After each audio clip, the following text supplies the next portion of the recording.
Well, that was quite the day. We'd off to a great start. Now, it's never an easy day here at the stable. I woke up this morning. Daryl was with me, driving the truck because he was going to take. So this is how my week planned out. I flew to where did I fly? I flew to Kentucky, Nashville. I flew to Nashville with Steve, rented a car. We raced the horses. Then it was decided that I would go to Columbus rather than fly home. I changed my ticket. I flew to Columbus. That worked out well. I missed Purple Aura, but she still won, so that's great. Drove Sweet on Peach. She won easily. That was great. The day was a success. Look at that cat. James got along with him, finished third. The day was a success. Raced last night. We had a good night last night. Wanted to skip a few. Was a winner. Very happy with her. Now, this is where it gets a little tricky. My car is still at the Toronto airport, which, aside from the egregious amount they're going to soak me for keeping it there for 5 days, I needed to get back. I looked. There was a flight leaving from Pittsburgh at 4 o'clock. Straight shot to Pearson Airport, 5:06. I would actually almost make it back in time to warm up, brace for landing. It couldn't be any perfect. The whole thing sounded great. So I asked Daryl, I said, can you take our truck, drive me to the Meadows? I'm in race 1, 2, or 3. Simple, lots of time. After the Meadows, on your way back to Northfield, can you drop me off the airport? No problem. I'm almost to the Meadows. I start getting texts from Air Canada. Flight delay, 20 minutes. It's not bad. 45 minutes. I can still drive them. No big deal. An hour and a half. So now, I'm getting a little peeved. My wife is frustrated because she doesn't know who's going to warm the horse up. She doesn't know what's going to happen.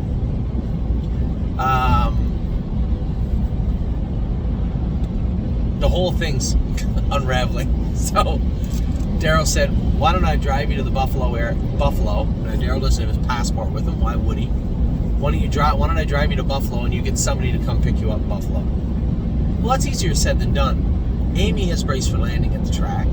You know, I literally would have to ask somebody to drive upwards of an hour and a half across the border. I'll jump in and we drive right back, all the way to Mohawk. And by the way, there's no time to spare. None. So that's what we're doing. I may miss my drive on brace for landing, but you can't say that I didn't try. I'm not flying, we're driving. Danny O'Brien, you guys know Danny. Danny's a very good friend. You know, everybody has good friends until you ask them to come pick you up in Buffalo. Oh, I gotta go here, I gotta go there. Danny never wavered. Yep, no problem. So Danny's gonna meet me where the Buffalo Bisons play, because you just get off the highway and right back on. So Danny's gonna meet us at where the Buffalo Bisons play, and just gonna jump in the car. Actually, you know what I should have done? Angola is 30 minutes on the other side of the border.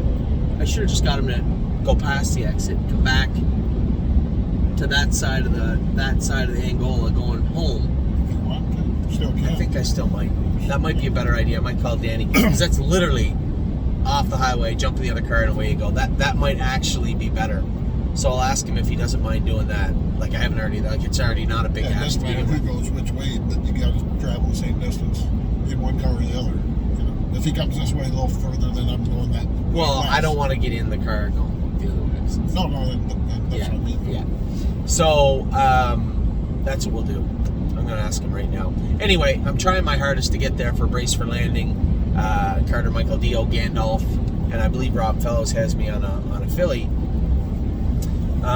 And then tomorrow morning we're going to wake up. Ollie has decided to stay. Now, we have a lady that stayed at the house all last summer, Danielle. She is going to stay with Ollie, and the rest of us are all going to go to the U.S. for the weekend. It should be a lot of fun. It's the first time, it's kind of weird not having Ollie there, but he loves baseball, and I don't blame him. I think if I was an 8-year-old boy with 2 baseball games to play on Monday, I'd probably want to stay also in Ontario. So we're going to wake up tomorrow, get a little work done at the barn, and then drive directly back to the Meadows. That's right. where we have horses to race all day tomorrow. Now Saturday, I only got one drive. That's Whispering Song at Northfield Park, which should be fun.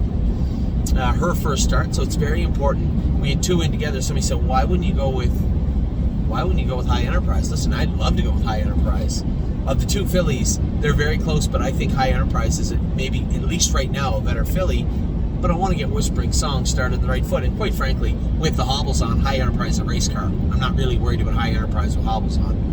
I would worry more about Victor Cruz making a break last night than Whispering Song, or than High Enterprise with hobbles on. So that's the scoop. I'm literally on my way now. Now, what took place today? A great day again. We've had a hell of a run. And it's just so much luck this year, the entire year. And that carried over from last year. You know, we went to the track today. Dustin Hanover was picked to win. It looked like Austral Hanover, who we'll talk about him last because that is worth talking about.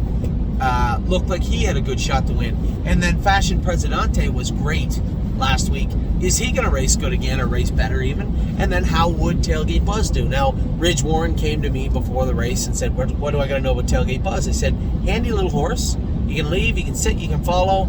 You know, he's just his first start, whatever, second start, I guess, whatever. And I know what Ridge was doing, right? Ridge thought that I would just come first over with Fashion Presidente and cover him up. But, you know, two wrongs don't make a right. So I wasn't coming first in with. I already made the final for the most part. All I do is get a little piece, and I made the final. Obviously, Tailgate Buzz is more of a, like James Drobo, leave, sit. Don't get away sixth and come first over into a horse that just went in 58. But what are you going to do? I didn't see how the race unfolded behind me, but it looked like Ridge just wheeled him out, and nobody came in front of him, and he just kept coming. And I was happy with where I was with Fashion Presidente. Here's a horse that was really bully and hot, even in his qualifier at Northfield. He was a kitten today and finished up strong. You still get that really high kind of rangy gait to him. I think as we start to get a little more weight off him, and he gets his confidence is growing now because he was quiet today. So we start to get a little more weight off him. I think he'll even be more comfortable. But very happy with what I saw from Fashion Presidente. A little upset. I guess not a little upset. It's racing. I guess upset's not the right word. A little disappointed in the overall output of Tailgate Buzz. If he had rolled up alongside, and it's not like he wasn't tight. Tried a 58 last week. So I would like to see him roll up alongside the leader and kind of sit there and fight with him a little bit. But it seemed like when push came to shove and he kind of got a slap, he didn't want to play anymore. So, and again, he just shipped over here short too. So we'll draw blood on him tomorrow. Now that I say it out loud, I'll call back and ask him if he can maybe get that guy scoped and see how it looks. Dustin Hanover, I'll be honest, I always love to win races, but seconds were all right in there until we got Dustin under control. I told you guys he was getting better and better and better. I think there's a good horse in there, and I think it will take a little bit of time in the field to really see him come forward. Tim's done a great job. They've been putting weight on him, not gobs of weight, but just weight on him. He looks better every week. I go there to drive him. Today he was great. I looked around at the three-quarter pole. The one in front of me was going the other way, but nobody seemed to be catching up. So Dustin was just climbing over him. I moved him over and he finished him off pretty quick. Happy with the way he did his work. I'd say another 2-3 starts and we'll kick him out in the field and give him some grass and see if he can prove me right or wrong. But I think when it comes to this guy, looking at his breeding, and he's got a great work ethic. He's never shied away from his work.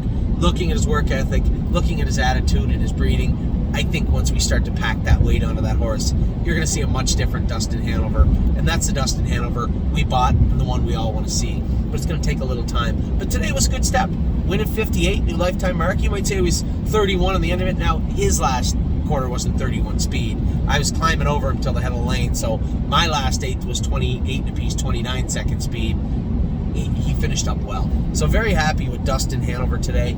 And then easily the star of the day, so far anyway, was Austral Hanover. What an impressive horse. This horse went from being a complete and utter disaster of an animal all year. He wasn't a good horse. Somebody said, you never mentioned him all year. What was I going to mention? The breaks he made? He didn't look good training down. He didn't look strong. It's just, this is what is so wonderful about this game, is that you never really truly know, right? a horse that we were certain would be. How many times did I ponder putting him in the sale and March, putting him on gate, or putting him in the preferred sale 2 weeks ago? He was an inch from being in both of them. Mario won the qualifier with him. I'm like, I can't put him in the on-gate sale now, or the preferred sale now. I can't do that. And then he come over here, and I'm like, wow, where'd this horse come from? And even better, like, I guess it was better there was no shadows out today. Last week he was dancing over the shadows a bit, and Tim said, I don't want to put a shadow on the horse. He's a smart horse. He's going to learn to trot over them. And those horses that jump over shadows, sometimes you put a shadow roll on them, then they start thinking they're seeing stuff, and then they can make really dirty breaks. And I've said every time I've ever been in an accident with a horse that jumped something, he had a shadow roll on. You ever notice that? Once they see them there, like that quote the other night, Victor Cruz. They try and guess where they're at. Well, exactly. They think they see something and they skip over them, right? And Victor Cruz, even last night, I scored him down. He's kind of looking at the shadows a bit, and then once I got him revved up, he was fine. But a horse like some of these horses are smart enough. It's a shame because I know what happens. A lot of these tracks have shadows in different places, or they don't have them on. The thing that bothered me the most is when they do have shadows on them and you see people jog them around the shadows. Oh my God, that drives me crazy. The horses are smart animals for the most part. If you show them, they'll learn. And you saw that with the procrastinator who used to jump them bad when he was young. He doesn't care about them anymore. And I think Austral Hanover, he was all business. He never looked for anything. Not that there was a shadow to go over, but there was some down on the inside that I jogged him over a few times when we were warming up, and he went over them. He's learning, but man, he was all business today. That horse he got powerful. Like, I never pulled the earplugs in that horse. Around the last turn, I moved him over and I just growled at him, and he was gone. I don't know where this horse came from. This is a great feeling, right? Is when you see a horse that you were certain was no good. Gandalf, we went through this with Gandalf, where he was in the sale. That horse we're racing tonight. He makes breaks. He's not awesome, but he's a pretty good horse. We had him up for sale, and a couple of people called and lowballed us, and I'm like, no, I'm not giving him away. And then the horse got better and better and better. He qualified in 58, come 28-2 the other day. It was good. He'll pace 56 tonight and follow, but he's another horse. I think he just needs to grow up. Anyway, tonight we got lots going on. Gandalf, Carter, brace for landing. A big weekend ahead of us. Certainly makes the driving easier, at least for me, maybe not for you, but it makes the driving easier when the horses win. And a great day today. Me, personally, 2 wins and a third. Yes, tailgate buzz, a little disappointing, but I think if we get him in a spot where we can cover him up and get him on a helmet, race him like I raced Fashion Presidente today, who also raced good. Did I mention Fashion Presidente? Got away third. The thing I liked the most about Fashion Presidente was that he sat, right? If you watch, you guys maybe never noticed this qualifier, but he's really bully coming out of the gate. And then last week, I was happy that he let me take him back, and we raced him from off the base. I quarter pulled him to the front. He does everything right now. He sat right on the horse's helmet in front of him. I was 2 fingers the whole way. The guy got the jump on us, and Fashion Presidente is just learning how to sprint like that. Give this horse 3-4 starts. I'm going to tell you what, we're going to have a lot of fun this summer. I can't believe I'm saying this out loud. We're going to have a lot of fun this summer with Austral Hanover and Fashion Presidente. Tailgate buzz, he'll be just fine. He raced good at Mohawk last week. That's the tailgate buzz we know. And furthermore to that, we don't know what the scope looks like, and we don't know what his blood looks like. Either way, you'll likely see him in the Stallion Series with the other 2 colts when it comes to town in a couple of weeks. So with that, I'm going to let you guys go. We are on our way now.